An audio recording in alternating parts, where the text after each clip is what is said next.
Hi and welcome to another video update from the Fire Brigade Union. Once again, in exceptional circumstances, we're joined by General Secretary Matt Wrack via video link. Now Matt, we're joined by video link because of the current coronavirus crisis. The country seems to be in lockdown, but the Fire Brigade Union is certainly still functioning. You've held two very large-scale briefings today with all FBU officials, primarily about the national agreement that's been made, this tripartite agreement. So I suppose the first question in place, is there any formal additional work taking place with firefighters at the moment? Well, Tam, firstly on the union functioning, as you say, we've held two large-scale meetings with officials from across the UK today. We're still testing out the software and the video conferencing system, but we are getting that into place to ensure that all our officials are fully briefed. So we have briefed them on the national agreement. What we are aware of is that there are discussions now underway in a number of fire and rescue services to introduce some of that additional work. And we've had a few problems, shall we say, but we've also aware that in some services, we've got good cooperation between the Chief Fire Officer and the Principal Management Team and local FBU reps to look at how you might introduce that new areas of activity, meeting the national agreement. So with the risk assessment undertaken, identification of training issues, identification of PPE and so on.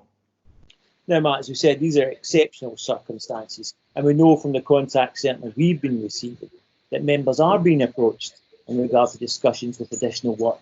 How can members be assured that any additional work has been agreed with the Fire Brigade Union? I think the key here, Tam, is organisation. We need to be well organised on the ground in the workplace. So we want every workplace to have union representation. So normally that would mean a branch rep for a fire station or a control room, but we want people on watches to step forward and help us in this situation to make sure that every watch can be informed. And if there's any approach, then I think the first thing to do is check with your brigade officials. They're in discussion with the Chief Fire Officer or their opposite number in the management team, so that if new areas of activity are identified or requested locally, then that should be raised through the Fire and Rescue Service. And then as long as it meets the three areas identified in the national agreement, then discussions locally can start about how you might implement it. But all those safeguards need to be put in place, risk assessment, PPE, training, and so on.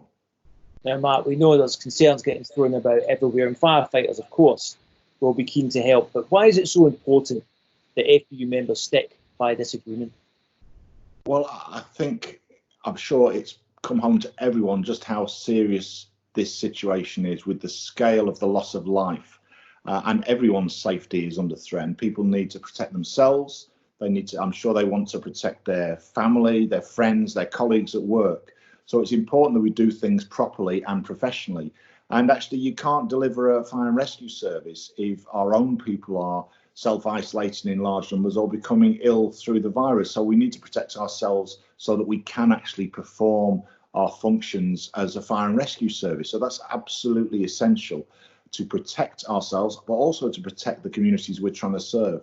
So safety systems need to be built in throughout. That's the framework that's in the national agreement, and that needs to therefore be reflected in any local implementation of that agreement as well.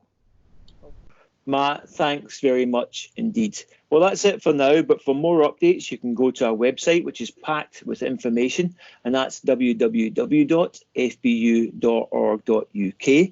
Or for more immediate updates, please follow us on Twitter. That's simply @FBU National. Till next time, thanks for joining us, and Matt, thanks very much indeed. Thanks very much, Tam.